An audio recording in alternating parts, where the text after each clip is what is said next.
Assalamualaikum warahmatullahi wabarakatuh. Alhamdulillahirabbil alamin. Wassalatu wassalamu ala asyrafil anbiya'i wal mursalin. Sayyidina wa habibina wa syafi'ina wa nuri qulubina Muhammad habibi rabbil alamin wa imamir ghurril muhajjalid wa ala alihi wa sahbihi ajmain. Subhanaka la ilma lana illa ma 'allamtana innaka antal alimul hakim. Rabbi shrah li sadri wa yassir li amri wahlul 'uqdatam min lisani yafqahu qawli amma ba'du. Yang sama-sama kita muliakan, kita hormati dan kita cintai serta kita takdimkan para habaib anak cucu Nabi Muhammad sallallahu alaihi wasallam. Yang keberadaan mereka di antara kita menjadi kelanjutan dan kesinambungan rahmatnya Nabi untuk umat ini. Satu-satunya Nabi dan satu-satunya Rasul yang memberikan kemanfaatan dan rahmat tersendiri serta terkhususkan kepada umatnya hanyalah Nabi kita Muhammad. Dan yang demikian itu karena usaha dan upaya daripada Nabi kita Muhammad. Sehingga pantas kalau di dalam beberapa hadis Nabi SAW bersabda terkait dengan mereka, hubbi wa hubbu ahli baiti amanun fi sab'ati mawatin ahwaluhunna azimah. Mencintaiku dan mencintai keluargaku menjadi sebab keamanan bagi pelakunya di dalam 7 keadaan yang sangat genting dan mengkhawatirkan. Yang pertama, indal wafah, ketika meninggal dia aman. Karena insya Allah pencinta Nabi Muhammad dan keluarga Nabi Muhammad meninggal ala husnul khatimah. Yang kedua, indal qabr, ketika dimasukkan di liang lahatnya aman. Karena insya Allah kuburannya merupakan raudhatan min riyadil jannah. Yang ketiga, indan nasyar, ketika dibangkitkan juga aman karena insya Allah dibangkitkan bersama golongan Nabi kita Muhammad. Yang keempat, indal kitab, ketika menerima kitab aman karena dipastikan insya Allah akan menerima dengan tangan kanannya. Dan yang kelima, indal hisab, ketika hisab aman karena insya Allah akan sukses melalui hisabnya. Dan yang keenam, indal mizan, ketika di atas timbangan, ketika ditimbang amal kebaikannya maupun keburukannya aman karena insya Allah dipastikan timbangan amal kebaikannya lebih unggul daripada amal keburukannya. Dan yang terakhir, wa indas sirat, dan ketika melewati sirat aman karena insya Allah bersama golongan Nabi kita Muhammad. Semoga kita semua termasuk mereka yang disebutkan oleh Nabi Muhammad sehingga kita termasuk yang berhak mendapat kemuliaan di dunia sampai di akhirat nanti. Amin ya rabbal alamin. Di dalam hadis lain Nabi SAW bersabda, awwalu man yashrabu min haudi yaumal qiyamah ahlu baiti, summa man ahabbahum minal arab, summa man ahabbahum minal ajam.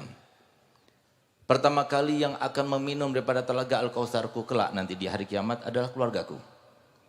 Kemudian siapa yang mencintai mereka dari kalangan orang Arab, lalu siapa yang mencintai mereka dari kalangan orang-orang ajam. Semoga kita semua termasuk yang mencintai zuriat Nabi Muhammad SAW, yang di dalam mencintai zuriat Nabi Muhammad SAW tidak akan dibiarkan oleh satu setan pun yang Allah ciptakan. Sesuai dengan firman Allah Ta'ala yang menceritakan tentang sumpah iblis yang dikatakan Nabi SAW dari saking dendamnya, kusumatnya iblis kepada Bani Adam. Maka kata Nabi Muhammad SAW, kalau seumpama manusia tidak dijaga oleh 7 malaikat hafadhah, maka niscaya tidak ada satupun manusia yang hidup di muka bumi karena mereka semuanya akan dibunuhnya dengan cara dicincang-cincang. Disitulah Allah Ta'ala firman, wa izzatika la'aghwiyannahum ajmain, demi kemuliaanmu ya Allah aku akan jerumuskan mereka semuanya, tidak akan aku biarkan satupun daripada mereka untuk berbuat kebaikan. Di antara kebaikan yang akan dicegahnya adalah untuk mencintai zuriat Nabi Muhammad SAW. Tidak akan dibiarkan satupun di antara kita untuk melaksanakannya kecuali bagi mereka yang disifatkan oleh Nabi Muhammad, man ahabbakum fahuwa mu'min wa man abghadakum fahuwa munafik. Siapa yang cinta kepada kalian berarti dialah seorang mukmin, dan yang benci pada kalian berarti ada tanda-tanda kemunafikan dalam hatinya. Semoga kita semua termasuk yang dientaskan daripada kemunafikan dan kita diisi penuh dengan keimanan. Amin amin ya rabbal alamin. Khususnya guru saya yang saya panuti, yang saya idolakan dan selalu saya doakan, dan semoga beliau juga selalu mendoakan kami, yaitulah Habib Saleh bin Ahmad Al-Idrus hafizahullah wa ra'ah. Semoga ditambah cinta datuknya kepadanya, dan semoga kita semua mendoakan barokahnya insyaallah, diberikan umur panjang, sehat walafiat, fi sehatin wa afiyah fi ibadah insyaallah. Amin ya rabbal alamin. Serta para habaib yang lainnya, mohon maaf saya tidak sebutkan satu persatu, namun tanpa mengurangi rasa hormat kami kepada mereka semuanya selaku zuriat Nabi Muhammad SAW. Kita doakan semoga para zuriat Nabi dipanjangkan umurnya, dimudahkan segala urusannya, diberikan benteng yang kuat kepada mereka semuanya. Yang dikatakan oleh Nabi SAW ketika bertanya pertama kali kepada iblis, siapakah orang yang paling kau benci? Maka dijawab oleh iblis, engkau dan siapapun yang terkait dengan engkau, dan siapapun yang meneruskan perjuangan engkau. Ya Allah, kuatkanlah mereka ahlul bait, zuriat Nabi SAW, sehingga mereka benar-benar fungsi yang hakiki daripada mereka, wujud mereka ada di dunia, benar-benar terlaksana untuk mereka semuanya. Hum amanun li ahlil ardi kan nujumi amanul ahli sama. Amin amin ya rabbal alamin. Yang sama-sama kita muliakan, kita hormati para alim, para kiai, para tokoh masyarakat, para pejabat, dan para hadirin hadirat yang dimuliakan oleh Allah. Alhamdulillah, sungguh pantas kiranya untuk kita mengucapkan puja dan puji syukur kita ke hadirat Allah Subhanahu wa taala. Karena pada pagi hari ini kita termasuk yang diberikan anugerah Allah yang paling besar. Kita diberikan anugerah berupa taufik dan hidayahnya. Kita diberikan anugerah berupa seha wa afiyah. Kita diberikan anugerah berupa inayah dan riayah. Suatu kenikmatan yang tidak ada seorang pun Nabi dan Rasul yang memilikinya. Bahkan Nabi kita Muhammad SAW pun ditegurnya dalam Al-Quran, di mana Allah Ta'ala firman, innaka la tahdi man ahbabta walakinallaha yahdi man yasha.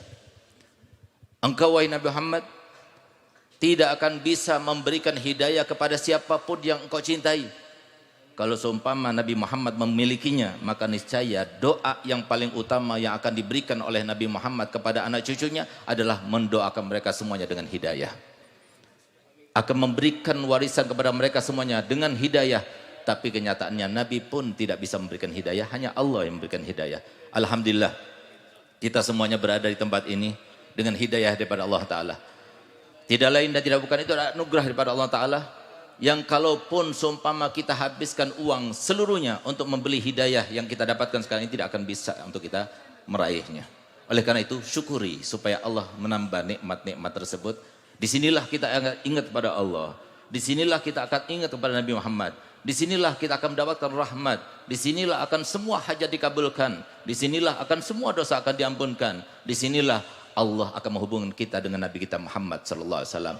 Semoga kenikmatan yang semacam ini terus berkesinambungan untuk kita, sehingga kita semuanya meninggal dunia setelah umur yang panjang, sehat badannya, dimudahkan segala urusannya, diberikan harta yang banyak melimpah, tajir banjir, tapi tidak ada hisab di akhiratnya, kemudian meninggal dunia dalam keadaan husnul khatimah, dalam keadaan husnul khatimah, dalam keadaan husnul khatimah. Amin amin ya rabbal alamin.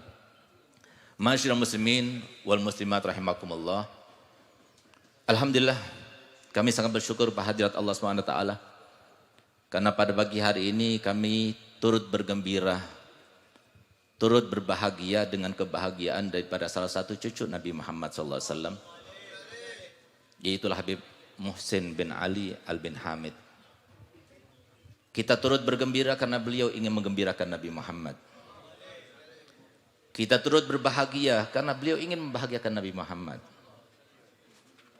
Beliau membeli tanah ini, beliau juga mempunyai niat yang baik untuk membuat sebuah lembaga pendidikan.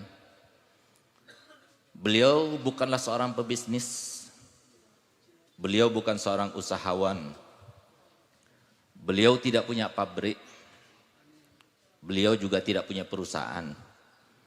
Tapi beliau masih mempunyai keinginan ingin menggembirakan Nabi Muhammad, ingin membahagiakan Nabi Muhammad. Dan patut kiranya siapapun yang membahagiakan Nabi Muhammad di dunia, Nabi Muhammad tidak akan membiarkannya dalam keadaan hampa begitu saja. Kenapa? Nabi kita Muhammad salah satu daripada Nabi yang pernah bersabda, ana khairul mukafi, fa in ahsana ahadukum ila ahadin falam yukafihu fa ana ukafihu yaumal qiyamah. Aku ini adalah manusia yang paling pandai membalas jasa. Kalau seandainya ada di antara kalian yang berbuat baik kepada orang lain lalu dia tidak mendapatkan balasan darinya, jangan khawatir, aku yang akan balasnya untuk kalian kelak nanti di hari kiamat. Kalau ini dikatakan oleh Nabi Muhammad terkait dengan orang lain yang berbuat baik kepada orang lain, bagaimana kalau kita semuanya berkumpul untuk Nabi Muhammad? Bagaimana kiranya kalau Habib Muhsin bin Ali al bin Hamid, beliau ingin membahagiakan Nabi Muhammad, menggembirakan Nabi Muhammad, apa kiranya Nabi Muhammad tidak membalasnya? Hasya wa kallah. Pasti akan mendapatkan balasan. Karena inilah yang sangat diperlukan, inilah yang sangat dipentingkan, inilah yang sangat diharapkan oleh Nabi kita Muhammad SAW. Banyak di antara kita sekarang ini yang notabene-nya kita berada di akhir zaman. Notabene-nya kita berada di dalam suatu zaman yang benteng kita itu sangat lemah dan rapuh. Kita berada dalam satu zaman di mana orang begitu mudah untuk menilai kenikmatan yang Allah berikan itu adalah sesuatu kenikmat yang sangat sepele. Kita berada di suatu zaman yang kita sudah lupa bahwasanya Allah sudah bersumpah dalam Al-Quran demi masa. Masa yang Allah sumpahkan dengannya itu adalah umur kita, umur orang tua kita, umur keluarga kita, umur istri kita, umur anak kita, dan yang paling penting itu adalah umur kita sendiri. Yang saking mulianya, saking pentingnya sampai Allah Ta'ala berfirman dan bersumpah dengannya, wal asri innal insana lafi khusr. Demi masa yang sekarang kita sepelekan, yang sekarang kita abaikan, yang mereka dulu para orang-orang dahulu, yang tentunya tidak ada satu orang pun yang baik kecuali di bawah pengaruh Nabi kita Muhammad. Tidak ada satu orang pun yang dermawan kecuali di bawah pengaruh Nabi kita Muhammad. Tidak ada seorang pun yang berani kecuali di bawah pengaruh Nabi kita Muhammad. Tidak ada seorang pun yang berakhlak mulia kecuali di bawah pengaruh Nabi kita Muhammad. Dan tidak ada seorang pun yang benar-benar tahu akan pentingnya waktu itu kecuali yang berada di bawah pengaruh Nabi kita Muhammad. Kita lihat bagaimana para habaib dahulu, para ulama dahulu di dalam benar-benar menggunakan waktunya. Tidak membiarkan begitu saja, bahkan mereka itu mempunyai jadwal tersendiri.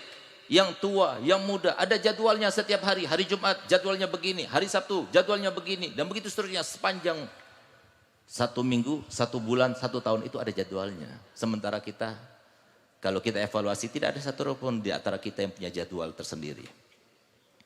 Seakan-akan jadwal itu, waktu itu, yang nanti kata Nabi Muhammad SAW, tidak akan ada yang tahu pasti akan kemuliaan waktu kecuali bagi orang yang sudah akan meninggal dunia. Di saat itulah dia akan mengingat waktu-waktunya. Kenapa? Karena dia meminta dan mengemis kepada malaikat Israel, yang tentunya bukan pemilik daripada waktu. Bukan dia yang memilikinya, dia hanya petugas. Petugas daripada Allah yang telah menentukan setiap orang punya waktu yang berharga itu. Sehingga dia datang, ketika kami cabut nyawanya dia berkata, dan memohon serta mengemis. Dia katakan, wahai Jibril, wahai Israel, tolong undurkan aku 1 tahun saja. Apa kata Israel? Laqad zahabat sanawatuk. Habis sudah tahun-tahunmu. Kalau begitu, undurkan aku 1 bulan saja. Lagi-lagi mereka Israel mengatakan, laqad zahabat suhuruk. Habis sudah, pergi sudah bulan-bulanmu habis. Kalau begitu, 1 minggu saja. Lagi-lagi Sayyidina Israel mengatakan, laqad zahabat asabiuk. Habis sudah, minggu-minggu mau habis. Kalau begitu 1 hari saja. Laqad zahabat ayyamuk. Habis 1 harinya. Kalau begitu 1 jam saja. Laqad zahabat sa'atuk, 1 jam pun sudah habis. Kalau begitu 1 menit saja, 1 menit pun juga sudah tidak ada lagi. Sehingga kenapa orang yang akan meninggal dunia itu muram mukanya, tergantung bagaimana persiapannya ketika dia akan berjumpa dengan Allah kelak, dan semoga kita termasuk yang tersenyum karenanya. Dan semoga kita mempunyai rahmat seperti rahmat mereka yang dicabut nyawanya dalam keadaan rahmat itu meluap-luap sehingga mereka itu tersenyum karenanya. Dan semoga berkat majelis yang mulia ini kita termasuk yang mendapatkan kemuliaan tersebut. Amin ya rabbal alamin. Di saat itulah mereka-mereka yang tahu pasti dengan kemuliaan waktu itu akan menggunakannya. Tapi sekali lagi saya katakan di sini, mohon maaf, sebetulnya saya tidak pantas berdiri di depan antum semuanya. Tapi apa bisa kita menolaknya? Karena saya punya abah dulu berpesan begini, Segaf, saya tidak pernah memaksa kamu untuk menjadi seorang alim. Silahkan, mau jadi pengusaha silahkan, mau jadi anggota TNI silahkan, mau jadi anggota Polri silahkan, mau jadi apapun silahkan. Tapi ingat, kalau kamu sudah memilih jalur ilmu sebagai jalur hidupmu, mulai saat itu kamu bukan milik kamu. Kamu adalah milik Allah dan Rasulnya. Sehingga ilmu yang kamu miliki itu bukan milik kamu. Itu adalah amanat yang dikatakan oleh Datuk Nabi Muhammad SAW, al-ilmu dolatul mu'min fa'ina mawajatumu fakhudhu. Enggak berhak kamu itu untuk menentukan, menjadwal atau memprogram dan sebagainya. Tidak. Kamu adalah milik Allah dan Rasulnya. Sehingga mohon maaf, walaupun kami bukan yang terbaik, tapi justru kami adalah yang terhina di sini. Tapi apa dikata? Kami hanya menyampaikan wa ma alaina illal balag, dan itu adalah sebuah konsekuensi bagi orang yang punya ilmu. Saya katakan, ketika seorang itu sudah bisa menghargai ilmu, menghargai waktu, maka itulah orang yang paling beriman dan bertakwa. Sesuai dengan apa yang disampaikan Nabi Muhammad sallallahu alaihi wasallam dalam hadisnya, wallahi la yu'min la yazni zani hina yazni wa huwa mu'min. Wallahi la yasriku syarik hina yasrik wa huwa mu'min. Wallahi la yashrabul khamra hina yashrabul khamra wa huwa mu'min. Demi Allah tidak beriman. Orang yang berzina itu tidak beriman. Orang yang mencuri itu tidak beriman. Orang yang minum khamr tidak beriman. Begitu pula orang yang tidak menghargai waktu itu tidak beriman. Sehingga saya katakan, yang menghargai waktu itu siapa? Yang menghargai waktu itu adalah orang yang beriman. Yang menghargai waktu itu siapa? Yang menghargai waktu itu adalah orang yang bertakwa. Yang menghargai waktu itu siapa? Yang menghargai waktu itu adalah yang berada di bawah pengaruhnya Nabi kita Muhammad SAW. Yang menghargai waktu itu siapa? Yang menghargai waktu itu adalah orang yang tidak akan membiarkan sedikit pun modal dan karunia yang Allah berikan kepadanya begitu saja tanpa digunakan. Itu adalah orang yang beriman dan bertakwa. Itulah orang yang cerdas. Itulah orang yang dikatakan Nabi SAW, al-kayyisu man dana nafsahu wa amila lima ba'dal maut. Orang yang cerdas itu adalah orang yang selalu mengevaluasi dirinya. Setiap hari, setiap saat, setiap minggu, setiap bulan, setiap tahun dievaluasi. Kalau saya meninggal sekarang, saya termasuk min ashabil yamin atau min ashabil shimal. Kalau saya meninggal sekarang, apakah saya termasuk yang duduk bersama Nabi Muhammad? Kalau saya meninggal sekarang, apakah saya termasuk yang memandang Nabi Muhammad? Jadi dikatakan oleh Nabi Muhammad, man lam yarani yaumal qiyamah lam yadkhulul jannah. Barang siapa yang tidak melihatku dan memandangku kelak nanti di hari kiamat, dia tidak akan masuk dalam surga. Apakah kita sudah termasuk? Atau kita akan termasuk orang yang akan memandang Nabi Muhammad? Demi Allah, semua tergantung kepada kita. Oleh karena itu, kenapa datuknya para habaib Al-Imam Husain radhiyallahu anhu wa ardhah waskanana wa yahu fasihal jinan, seorang cucu yang begitu dicintai oleh Nabi Muhammad. Banyak hal yang terjadi antara beliau dengan Nabi kita Muhammad. Di antaranya adalah beliau itu datang kepada ibundanya Sayyidatuna Fatimah Zahra. Dia berkata begini kepadanya, "Ibunda, kenapa sih kakek itu selalu kalau ketemu sama kakanda Hasan selalu dicium itu lehernya? Sementara aku selalu dicium itu adalah bibirnya, sementara aku dicium lehernya. Apakah itu pertanda bahwasanya kakek itu lebih cinta kepada kakandaku Hasan?" Kata ibundanya Sayyidah Fatimah Zahra yang hanya berumur 28 tahun di dunia, tapi dia menjadi seorang wanita yang paling utama. Dan semoga kita, terutama anak cucunya, tidak jauh beda. Rumahnya tidak jauh beda daripada rumah Sayyidatuna Fatimah Zahra. Amin ya rabbal alamin. Kata ibundanya, wahai anakku, mohon maaf, aku tidak tahu jawabannya. Tapi nanti kalau kakekmu datang, aku akan tanya kepadanya. Datanglah Nabi Muhammad tak lama kemudian. Ditanya oleh Sayyidatuna Fatimah, wahai ayah, tadi putraku Husain, dia bertanya begini-begini. Apakah itu pertanda bahwasanya engkau lebih cinta pada Hasan daripada Husain? Maka dijawab oleh Nabi Muhammad SAW, tidak wahai Fatimah. Tapi aku sengaja mencium leher daripada Sayyidina Husain, karena disitulah sebab kematiannya. Sebagaimana aku selalu mencium bibir daripada Hasan, karena disitulah sebab kematiannya. Yang terkait dengan Nabi Muhammad, yang berjumpa dengan Nabi Muhammad, yang bersentuhan langsung dengan Nabi Muhammad, yang ketika Nabi Muhammad berhubungan dengan Allah ketika sujud, dilamakan sujudnya. Kalau di atasnya ada putranya Sayyidina Hasan dan Sayyidina Husain, itu pun sempat dan berkesempatan untuk mendoakan doanya Nabi Muhammad supaya apa yang akan terjadi seperti dikatakan Nabi Muhammad, tidak akan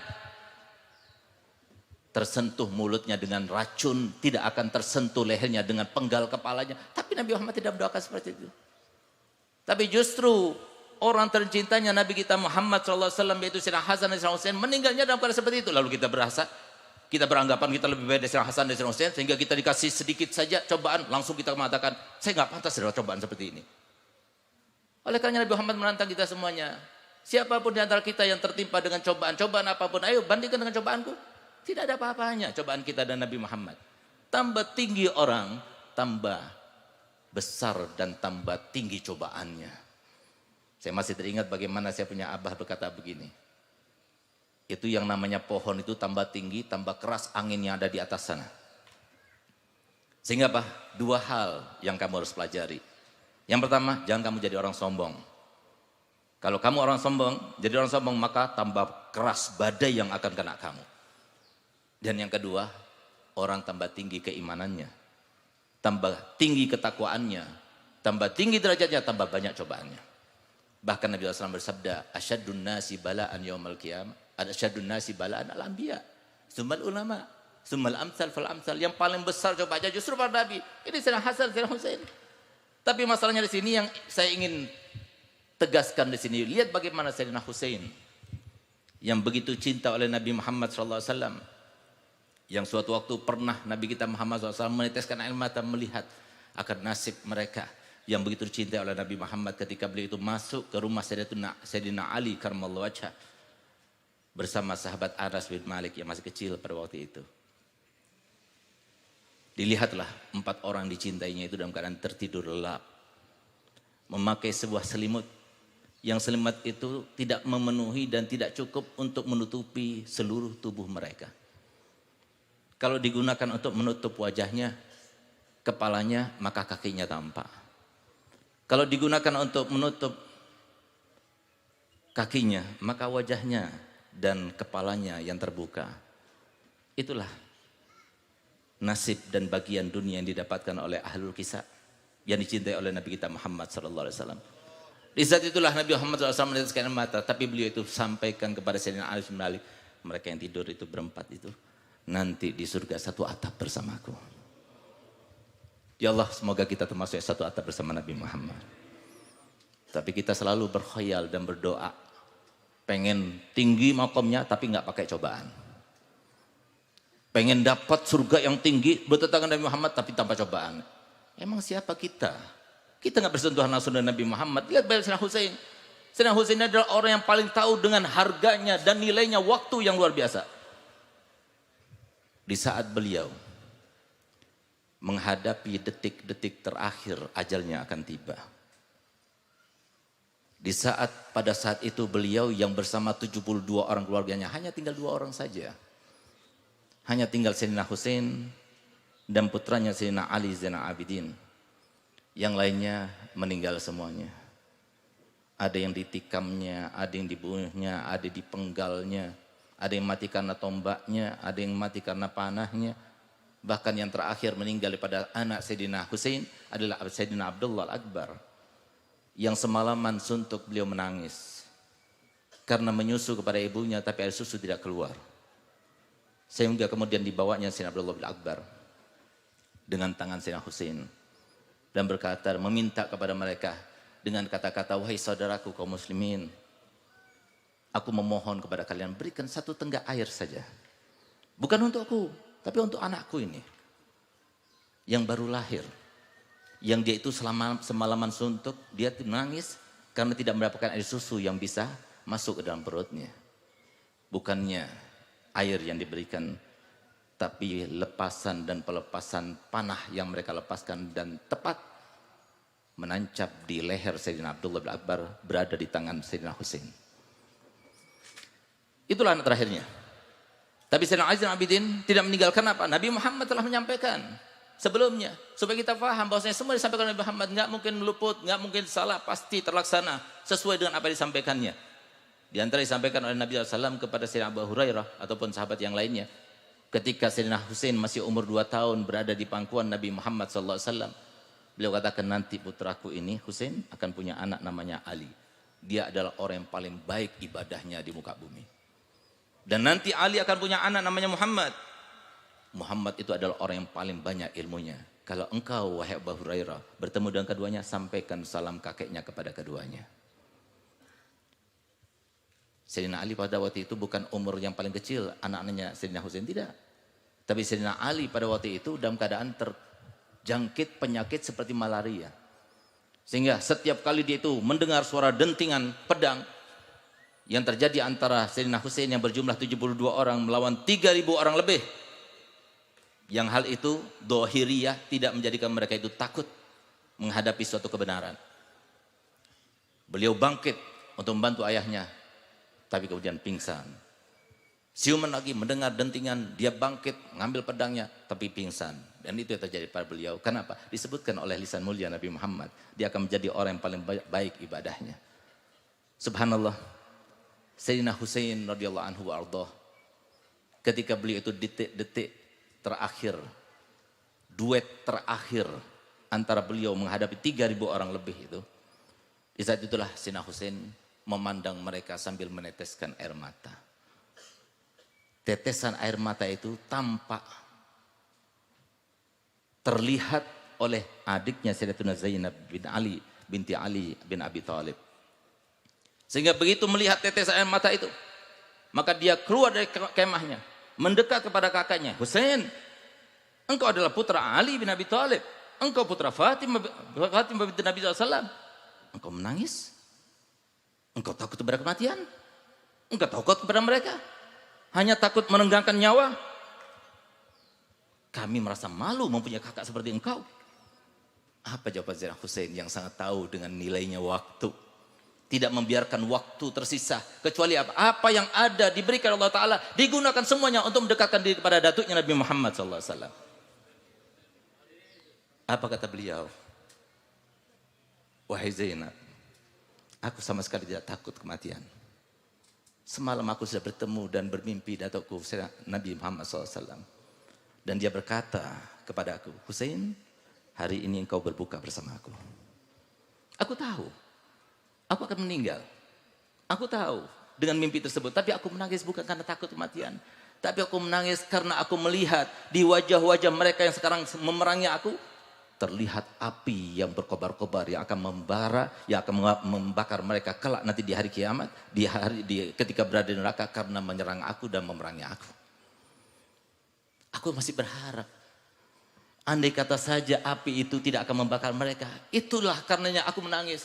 Andai kata kita mempunyai rahmah seperti rahmah Sayyidina Husain, berapa banyak di antara kita yang melihat mereka di luar sana, mau yang non muslim lah, yang muslim apalagi, yang mereka artis, yang mereka bukan artis, yang mereka bermaksiat atau nggak bermaksiat, itu semuanya sudah pernah disumpah oleh Nabi Muhammad.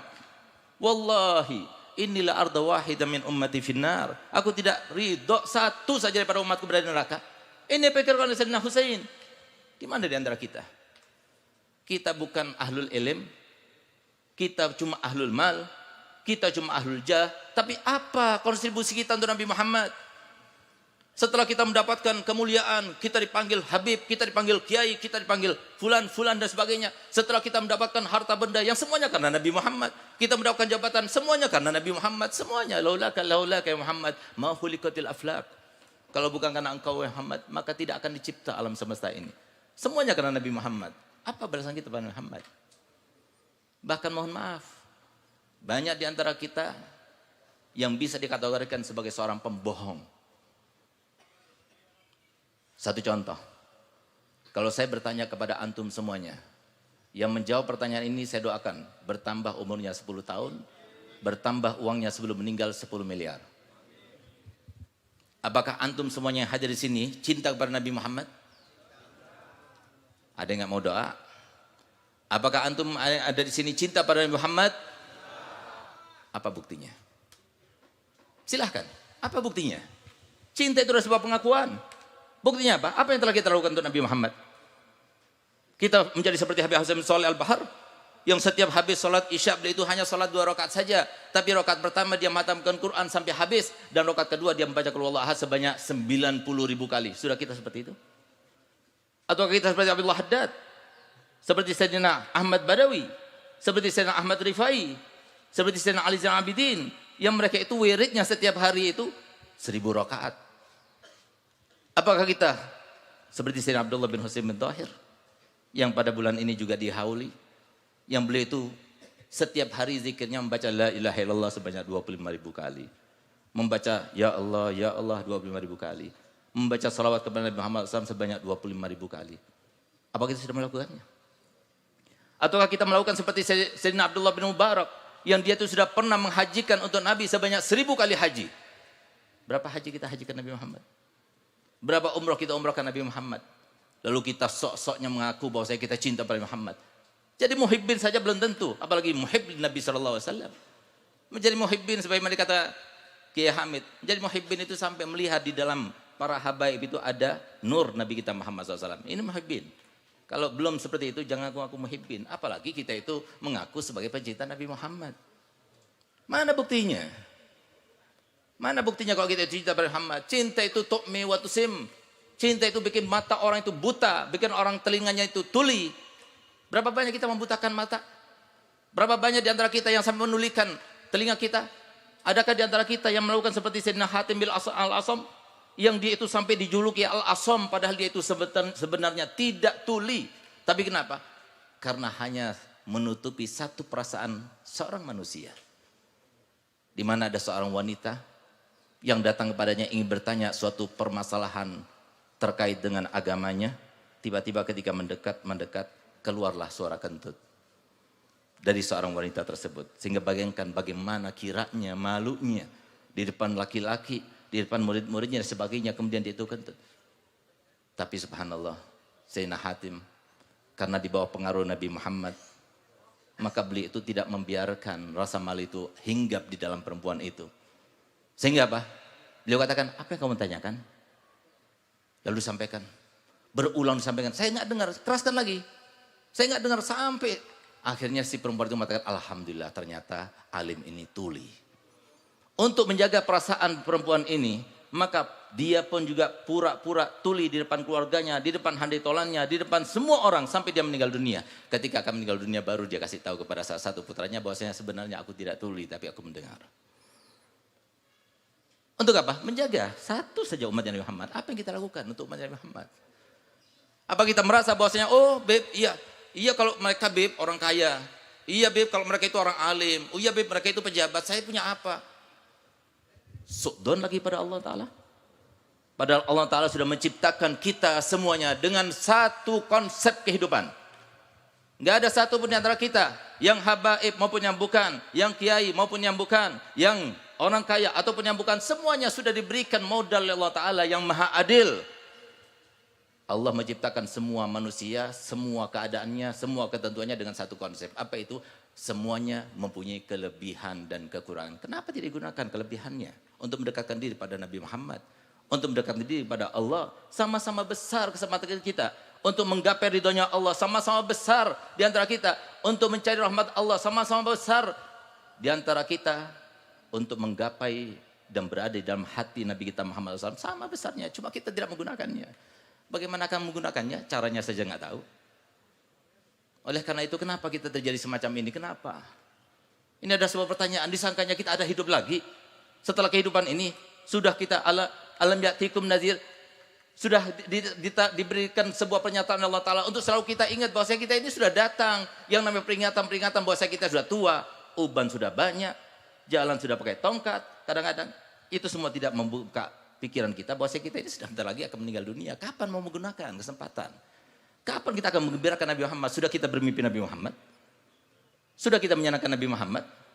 Sudah kita mendapatkan kepastian daripada Muhammad bahwa Nabi Muhammad ridho kepada kita, bangga kepada kita, bahagia kepada kita, lalu kita akan meninggal dunia dalam keadaan semacam itu tidak mendapatkan apa-apa? Sebagaimana Nabi Muhammad ketika beliau akan dicabut umurnya, nyawanya, di saat itu beliau itu wajahnya dalam keadaan sedih. Sehingga Sayyidina Jibril datang kepada beliau, "Ya Rasulullah, bukankah sudah dikasih pilihan antara engkau tetap di dunia bersama umatmu atau engkau akan bersama Allah? Tapi engkau sudah bersama Allah. Tapi kenapa engkau dalam keadaan sedih wajahnya?" Apa kata Nabi Muhammad? "Bagaimana aku tidak sedih, wahai Jibril? Sebentar lagi aku meninggalkan umatku, tapi aku tidak mendapatkan kabar gembira daripada Allah Ta'ala yang langsung kepada aku. Maka kemudian kalau begitu sebentar aku akan lapor pada Allah." Tak lama kemudian datang lagi, "Ya Rasulullah, telah datang kabar gembira untukmu, di mana Allah Ta'ala telah memerintahkan semua bidadari yang ada di surga keluar untuk menyambut ruhnya Nabi Muhammad. Beliau memerintahkan semua pintu surga terbuka. Beliau memerintahkan kepada seluruh malaikat yang pernah Allah ciptakan turun untuk menyambut naiknya ruhmu." Nabi Muhammad tetap wajahnya sedih, dalam keadaan tidak bergembira dan berseri. "Kenapa engkau tidak berubah juga, wahai Nabi?" Lalu bagaimana? Bukan kabar gembira terkait denganku, wahai Jibril, tapi terkait dengan umatku. Aku sebentar lagi akan meninggalkan mereka, lalu aku tidak mendapatkan kabar gembira. Harusnya semacam ini yang kita tanyakan. Kita belum bermimpi Nabi Muhammad, belum mendapatkan jawaban langsung daripada Nabi bahwa kita itu termasuk menggembirakan. Bagaimana kita merasa aman? Apa yang telah kita lakukan untuk Nabi Muhammad? Oleh karena itu para hadirin muliakan Allah Ta'ala, kalau kita ingin tahu apa sebabnya, ada dua. Supaya kita camkan baik-baik, begitu kita pulang ke rumah, sampaikan pada keluarga kita, sampaikan pada istri kita, sampaikan pada anak-anak kita, sampaikan kepada semua. Mereka itu kalau kita tidak mencintainya, ketahuilah bahwasanya mereka dicintai oleh Nabi Muhammad. Demi Allah, mereka di luar sana, mereka yang bermaksiat, mereka semua itu dicintai oleh Nabi Muhammad. Yang dikatakan oleh Nabi Muhammad SAW, "Wallahi inni la arhamukum asyaddu rahmatan min rahmati abaikum lakum wa min anfusikum li anfusikum." Demi Allah, aku cinta kepada kalian semuanya melebihi daripada cinta orang tua kalian terhadap diri kalian, bahkan melebihi daripada cinta kalian sendiri terhadap diri kalian. Apakah Nabi Muhammad seperti kita? Ngaku-ngaku cinta pada Muhammad tapi nggak ada buktinya. Nabi Muhammad mengungkapkan buktinya. Bahkan bukan cuma sebuah ungkapan, tapi diawali dengan sumpahnya. Di mana Nabi SAW bersabda, "Wallahi lau yushaku ahadukum bisyaukatin fi rijlihi la ajidu ala ma fi qalbi." Demi Allah, kalau seumpama kaki kalian terkena duri sakit bukan? Demi Allah, aku rasakan juga sakit dalam hatiku. Ada di antara kita yang ketika kakinya terkena duri, terkena paku, kemudian orang tua kita menjerit karena kesakitan juga. Istri kita, pasangan kita, keluarga kita menjerit karena kesakitan. Demi Allah tidak ada kecuali Nabi Muhammad. Tapi Nabi Muhammad tidak peduli kalau semua sakit di dunia. Tidak peduli kalau kita nggak punya harta benda. Tidak peduli kalau kita tidak bisa makan sehari, 2 hari. Karena apa? Nabi Muhammad sudah biasa tidak makan 3 hari lebih. Tapi Nabi Muhammad sangat sedih kalau melihat anak-anak kita nggak sholat 5 waktu. Demi Allah, Nabi Muhammad sangat sedih ketika melihat mereka bermaksiat. Lalu kita melihat mereka, bukannya kita sedih, malah kita melaknat mereka, malah kita mengumpat-ngumpat mereka, malah kita itu kalau mendoakan mereka dilarangnya. Cinta apa ini yang semacam ini? Kita bagaimana cinta Nabi Muhammad? Tidak ada seorang pun di antara mereka kecuali sudah pernah disumpahkan oleh Nabi, "Wallahi inilah arda wahidan min ummati finnar." Pada malam tanggal 8 Safar, malam haul saya punya abah, salah satu daripada murid saya punya abah, bermimpi. Pada malam itu dia berziarah ke makam abah saya, Habib Hasan Baharun, membaca Al-Quran. Ketika beliau membaca Al-Quran, tiba-tiba datang rohaninya. Entah apa sebabnya, sehingga beliau menangis tanpa henti. Di saat dia menangis, tiba-tiba terdengar suaranya Nabi dari makam saya punya abah. Nabi sambil menangis, mengucapkan 3 kali ibarat, 3 kali ucapan. Diiringi dengan tangisan beliau, "Ma aksara fasadu ummati fi hadzal zaman. Ma aksara fasadu ummati fi hadzal zaman. Ma aksara fasadi ummati fi hadzal zaman." Alangkah banyaknya kerusakan umatku di zaman ini. Alangkah banyaknya kerusakan umatku di zaman ini. Diulangi sampai 3 kali sehingga yang bermimpi itu tidak kuat, dia berdiri, ya Rasulullah, ini ba'ubzil jami'a awqati kullaha lid'a'wa ilallah. Aku akan habiskan waktuku semuanya untuk dakwah ilallah. Senang Nabi Muhammad, gembira Nabi Muhammad keluar dari kuburnya. Kemudian bermimpi itu dipeluknya Nabi Muhammad dan dicium dahinya seraya berkata, ya waladi ata'rifu ma sababu fasadi ummati fi hadzal zaman. Wahai anakku, tahukah engkau kenapa kerusakan umatku ini yang begitu luas, begitu hebat ini? Apa sebabnya? Dijawab oleh yang bermimpi, tidak ya Rasulullah, li'annahum maytamassakuna bi kitabin la masila lahu. Karena mereka tidak lagi berpegang teguh dengan satu kitab yang tidak ada tandingannya. Ditanya sama yang bermimpi, kitab apa ya Rasulullah? Dijawab oleh Nabi Muhammad, Ihya Ulumuddin. Siapa adalah kita yang menjelaskan? Wajib pada kita. Itu menyenangkan Nabi Muhammad keluar. Bukan hanya di tempat-tempat Majelis Taklim. Mereka yang berada di tempat kafe-kafe, itu adalah cintanya Nabi Muhammad semuanya itu. Artis-artis itu cintanya Nabi Muhammad. Orang yang fasik itu cintanya Nabi Muhammad. Jangan kita malah su'udon, apalagi sampai memvonis orang lain. Belum tentu kita selamat. Kok sampai memvonis orang lain? Seakan-akan orang lain itu kalau meninggal dalam keadaan husnul khotimah, enggak diperbolehkan. Harus su'ul khotimah. Kenapa? Dia sudah pernah begini, pernah begini. Siapa kita mau masuk ranahnya Allah? Siapa kita? Tidak mendapatkan rahmatnya Nabi Muhammad. Bukan Nabi Muhammad telah bersabda bahwasanya al-ulama warasatul anbiya. Pewaris apa? Pewaris rahmatnya. Melihat mereka itu rahmat. Alhamdulillah, pada pagi hari ini kita bahagia dan turut bergembira dengan apa yang dilakukan oleh Habib Muhsin bin Ali Al-Habib Hamid. Beliau membuat ini tempat bukan milik beliau. Mohon maaf, bukan juga milik abahnya Habib Ali Al-Bin Habib, bukan. Ini milik Allah dan Rasulnya Muhammad. Saya masih teringat demi Allah. Dan saya merasa iri kepada saya punya kakak. Sebagaimana beliau katakan pada saya juga katakan pada beliau. Beliau katakan, saya jadi segap nggak bisa, saya juga jadi Habib Zain nggak bisa. Kenapa? Tawakalnya luar biasa, dibikin itu bangunan-bangunan itu di pondok itu seperti ini. Saya pikir dari mana uangnya? Tapi lihat apa kata beliau, orang kalau bikin pondok itu berarti bikin rumahnya Nabi Muhammad. Orang bikin pesantren itu berarti bikin rumahnya Nabi Muhammad. Masa rumahnya Nabi Muhammad kumuh? Masa rumah Nabi Muhammad jelek? Sehingga kami merasa takjubnya luar biasa kepada saya punya abang. Harusnya seperti itu yang kita pikirkan. Sama seperti saya punya abang bilang, orang bikin pondok itu cuma 2 rosmalnya. Satu, niat yang baik. Yang kedua, usaha. Kita ketuk sana, ketuk sini. Kalau kita minta untuk pribadi, aib. Apalagi kita para habaib. Kita ini adalah orang paling gengsi sedunia, itu adalah para habaib. Paling gengsi, bukan sombong, paling gengsi. Merendahkan diri depan orang itu paling nggak bisa. Tapi kalau minta untuk Allah dan Rasulnya itu jihad fisabilillah. Sementara finansial itu bukan urusan kamu, itu urusan Allah. Yang penting pasang niat yang baik, usaha. Nanti Allah yang akan memberikan. Oleh karena itu kenapa saya bergembira dan saya berbahagia? Kenapa? Karena beliau ingin mengentaskan walaupun hanya beberapa murid yang beliau tampung di tempat ini. Satu murid yang ditampung itu sudah membahagiakan Nabi Muhammad luar biasa. Sampai-sampai Nabi Muhammad menggenjot dan menghimbau serta memotivasi Imam Ali bin Abi Thalib ketika mau berdakwah ke Yaman. La an yahdiyallahu bika rajulan wahidan khairun laka min humrin na'am. Wahai Ali, kalau ada satu orang dapat hidayah melalui kamu, dengan sebab kamu, itu lebih baik daripada kamu itu bersedekah dengan sebaik-baik kendaraan pada zaman itu adalah unta merah. 1, apalagi 45, apalagi 100, apalagi 1000. Kenapa? Satu-satunya yang bisa menyelamatkan itu adalah pondok pesantren. Yang keduanya adalah madrasah diniyah. Yang ketiganya majelis-majelis taklim atau kita datangkan para guru ke rumah kita untuk dileskan agama. Kalau tidak melakukan 3 hal itu, jangan berharap dia akan senang hidupnya, bahagia hidupnya. Enggak bakal senang hidupnya, enggak bakal bahagia. Kenapa? Tidak ada kebahagiaan di dunia. Yang ada itu cuma ada 2 pilihan, saudara-saudaraku kaum muslimin, kaum muslimat. Kita mau hidup di dunia, ada 2 pilihan. Hidup dalam keadaan susah, tapi sukarela. Hidup dalam keadaan susah, tapi terpaksa. Tinggal pilih saja. Mau hidup di dunia ini dalam keadaan susah, tapi terpaksa, atau hidup di dunia dalam keadaan susah, tapi sukarela. Yang pertama, kalau kita ingin hidup di dunia, tapi susah. Kenapa? Enggak ada hidup bahagia di dunia, enggak ada. Nabi Muhammad sudah menegaskan di dalam hadisnya, Allah sudah menyatakan dalam Al-Qur'annya, laqad khalaqnal insana fi kabad. Kami ciptakan manusia selalu dalam kesusahan. Nggak mungkin. Cari, apa kata Sayyidina Hasan al-Basri? Beliau pada abad kedua hidup, beliau sudah meneliti dunia ini.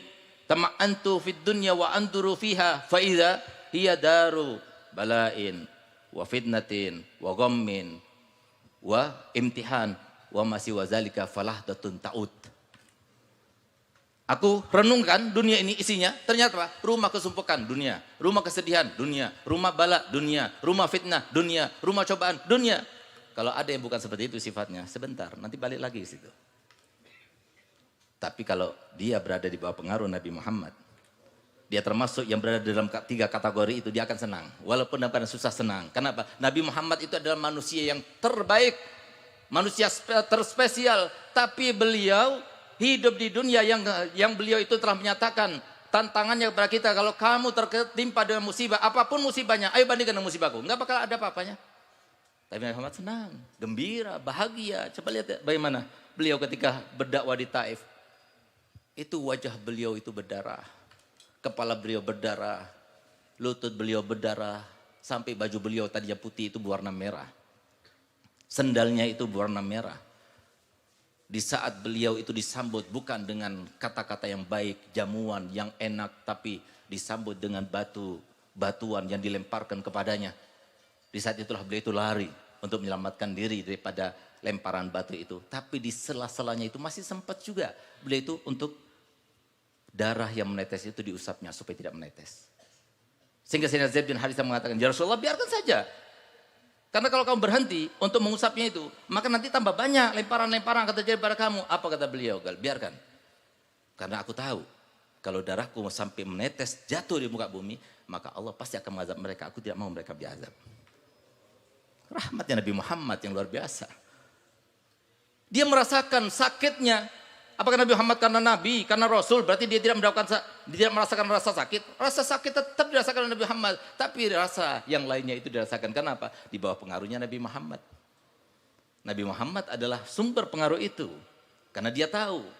Dialah yang pernah bersabda untuk menguatkan kita semua. Kun ma'al khalqi ka'anla khalqa. Jadilah kamu itu bersama makhluk seakan tidak ada makhluk. Enggak ada makhluk.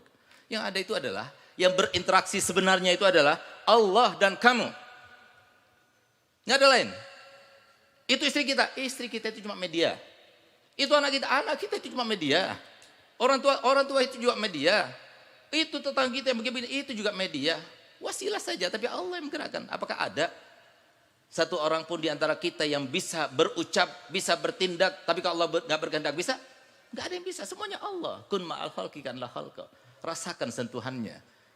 Sehingga apa? Pantas kalau Nabi kita Muhammad SAW mempunyai seorang tetangga, sejelek-jelek tetangga namanya As bin Wa'il. Kalau udah pagi hari beliau itu keluar dari rumahnya, beliau lihat di depan rumahnya sudah berlumuran dengan kotorannya manusia. Dibersihkan oleh Nabi Muhammad. Ketika dibersihkan, dibuang sampah sambil bergumam, beliau berkata begini, sebaik-baik tetangga yang aku punya. Kenapa beliau katakan demikian? Apakah karena untuk menghibur dirinya? Tidak. Untuk memotivasi dirinya supaya dia sabar? Tidak. Tapi beliau mengatakan demikian karena itulah hakikat yang terjadi. Berkat Nabi Muhammad tidak membalasnya. Berkat Nabi Muhammad sabar menghadapinya. Apa yang didapatkan Nabi Muhammad? Derajatnya tambah tinggi sisi Allah. Cintanya Allah tambah tebal untuknya. Pahalanya lebih banyak diberikan kepadanya. Berkatnya siapa? Berkat tetangga. Makanya Nabi Muhammad mengatakan sebaik-baik tetangga yang aku punya. Selalu mengirim kepadaku kebaikan demi kebaikan. Itu ajaran Nabi Muhammad. Tidak lihat lagi pada makhluknya, tapi lihat pada Allah yang menciptakannya. Allah yang mentakdirkannya. Allah yang menentukannya. Oleh karena itu para hadirin muliakan Allah Ta'ala. Sebabnya itu ada 2 ayat. Ayo silahkan. Kalau kita mau evaluasi diri kita. Semuanya itu sudah ada di dalam Al-Quran. Beruntung yang baca Al-Quran. Anugerah terbesar bagi umat ini adalah Al-Quran. Semuanya ada di dalam Al-Quran. Pengingat kita Al-Quran. Pesugihan kita Al-Quran. Yang menjadikan kita itu berkah Al-Quran. Semuanya di dalam Al-Quran. Tidak ada yang lepas daripada Al-Quran. Tidak ada. Semuanya di dalam Al-Quran. Termasuk apa sebabnya? Kenapa kita seperti ini sekarang ini? Banyak orang yang nuntut. Orang tua nuntut anaknya bakti pada orang tuanya. Tapi mereka tidak seperti harapan. Seorang suami menuntut istrinya biar solihah. Tapi nggak seperti harapan. Apalagi sekarang. Mohon maaf. Baru-baru ini ada sebuah penelitian mengatakan bahwasanya 85% laki-laki apa kata istrinya. Nggak tahu kalau di Malang. Tapi pastinya itu yang terjadi di mana-mana. Jangan kita bangga, jangan kita gembira. Tidak, tapi kasihan kepada mereka, istri kita. Istri kita itu Allah ciptakan sebagai fitnah untuk suaminya. Tapi kalau sudah suaminya kalah, maka terbawa fitnah.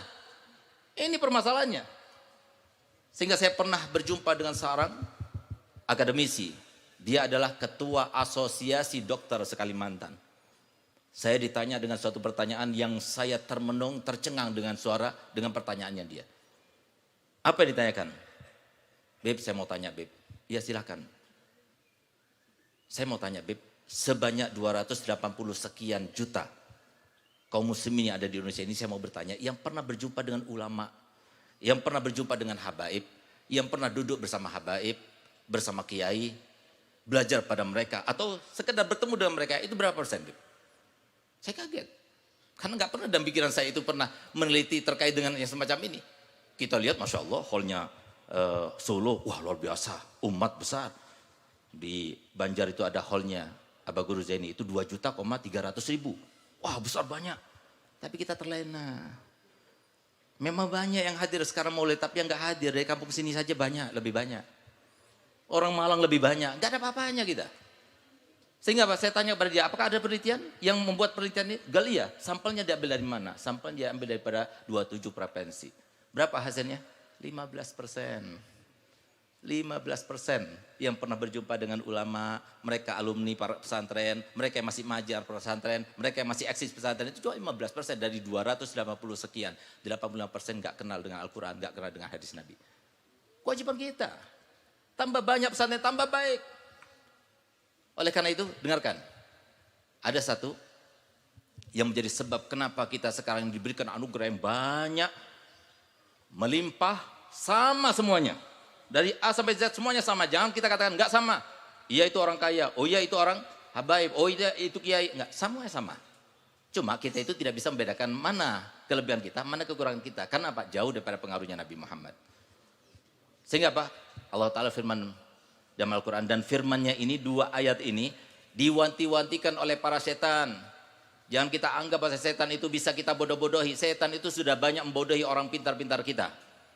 Banyak yang bergelar, banyak yang berdasi, banyak para pejabat, banyak para ulama, bahkan itu sudah mereka itu sudah terperdaya dengan tipuan-tipuan setan.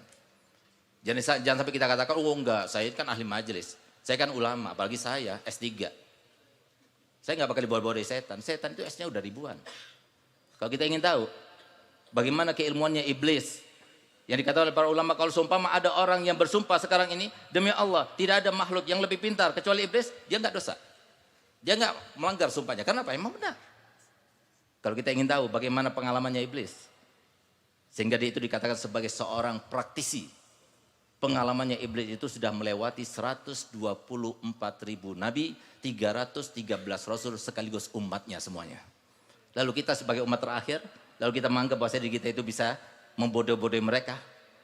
Iya, kalau kita Sayyidina Muhammad Jamalulail, yang beliau itu 15 tahun memperdaya seorang setan. Di mana setan itu? Dia pura-pura menjelma menjadi seorang manusia untuk mengelabui dia, menjerumuskan beliau ke dalam dosa. Selama 15 tahun disuruh sama Sayyidina Muhammad Jamalulail untuk nyiram kebunnya, untuk mengambil alat toharohnya. Setiap hari ngambil sendalnya, mijit-mijiti dia dan sebagainya. Sampai setelah 15 tahun berlalu ada satu orang min ahlil kasyaf.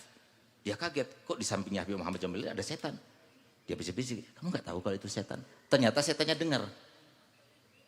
Jangan keras, aku sudah tahu dari 15 tahun yang lalu aku sudah tahu. Makanya aku perdayakan dia seperti itu. Iya, kalau kita sebesar sama Jamalulail.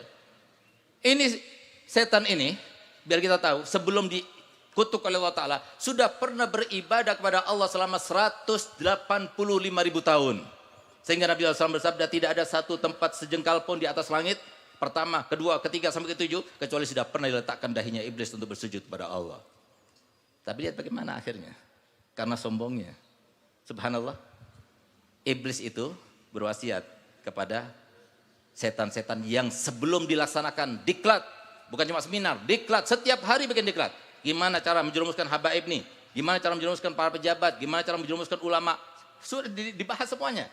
Dibikin diklat oleh mereka. Gimana caranya mengelabui supaya mereka itu meninggal dalam keadaan su'ul khotimah. Itu maunya mereka. Supaya hidup di dunia yang cuma sebentar ini nggak bahagia hidupnya. Maka di antara yang disampaikan pada mereka, awas ya, dua ayat ini jangan sampai mereka engah. Jangan sampai mereka tahu artinya. Kenapa? Dua ayat ini yang menjadi sebab kenapa kita seperti ini. Yang pertama, dengarkan baik-baik, sampaikan pada seluruhnya. Pada keluarga kita, paling tidak kita benar-benar memenuhi apa yang diminta oleh Nabi Muhammad. Balighu anni walau ayat, sampai ke diriku walaupun hanya satu ayat. Yang pertama, a'udzubillahi minasyaitonirrajim, bismillahirrahmanirrahim. Wala takunu kalladzina nasullaha fansahum anfusahum. Jangan pernah kalian menjadi orang yang lupa kepada Allah.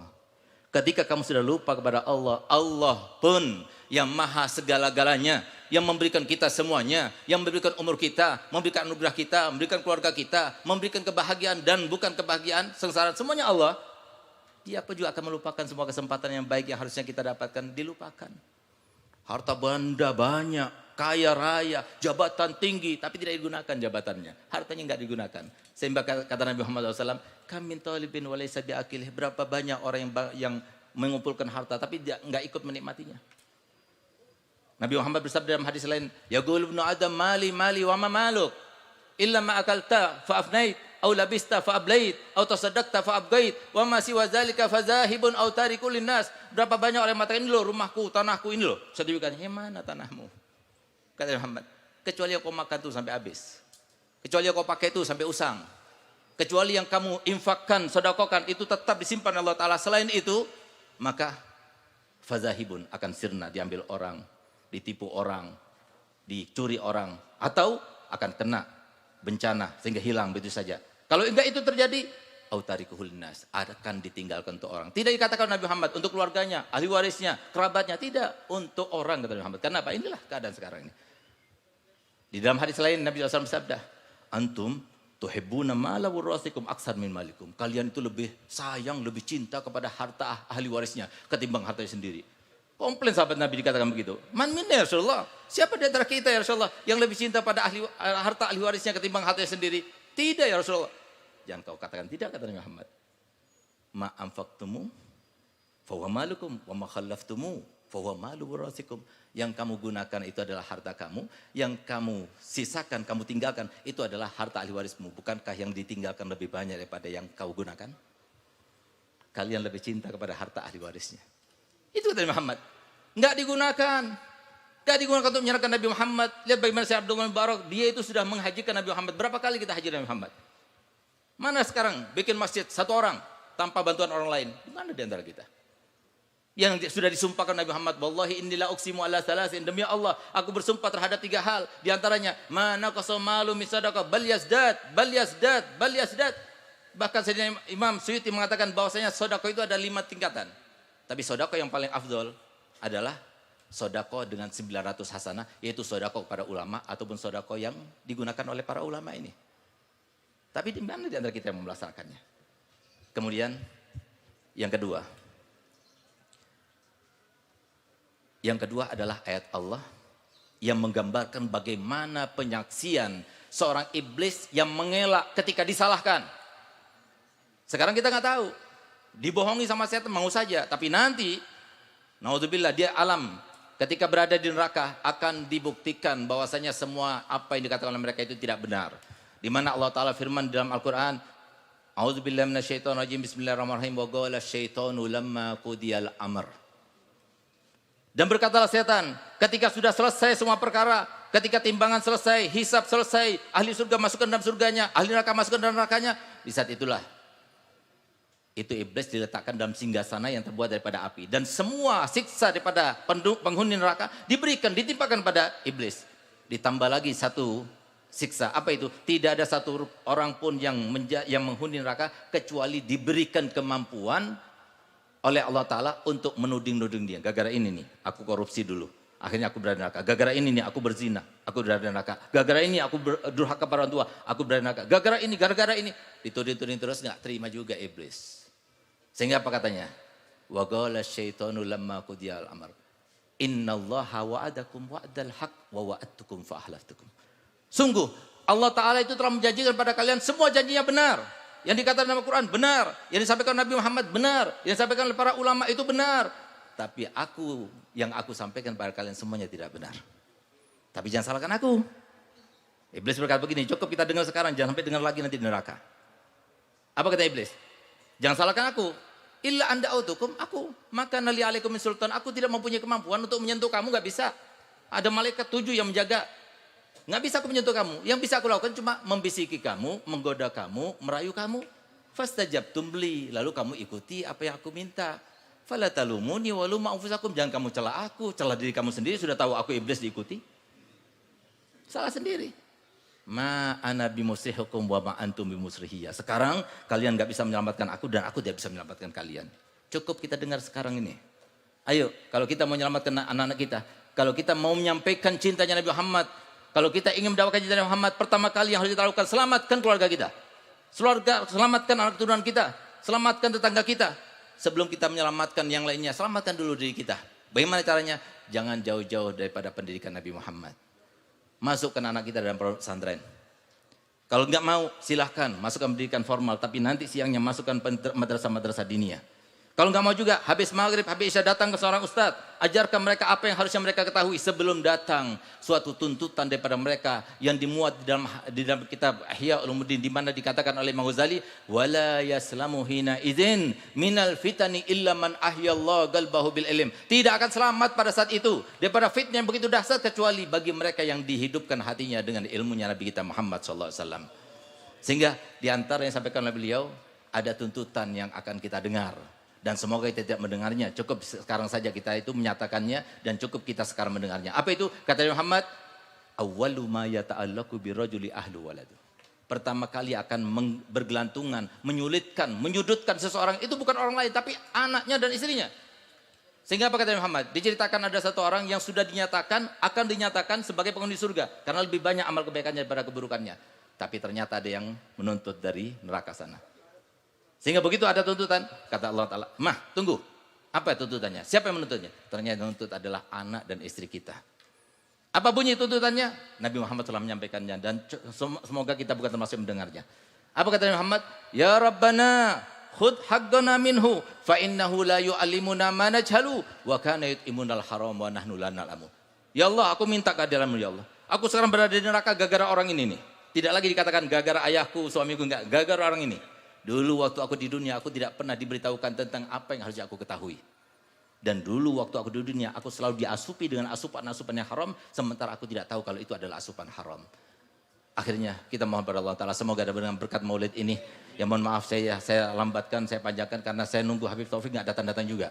Jadi semoga apa yang saya sampaikan ini berguna untuk saya pada khususnya dan keluarga saya dan serta bagi kita semuanya insyaAllah. Kita mohon semoga berkat maulid ini kita termasuk yang menyenangkan Nabi Muhammad SAW. Membahagiakan Nabi Muhammad. Ya Allah, gampangkanlah Habib Muhsin saudara kami ya Allah. Untuk bikin pesantren ini ya Allah. Dan jadikan pesantren yang akan dibangunnya ya Allah. Bukan rumah biasa tapi rumah yang bagus ya Allah.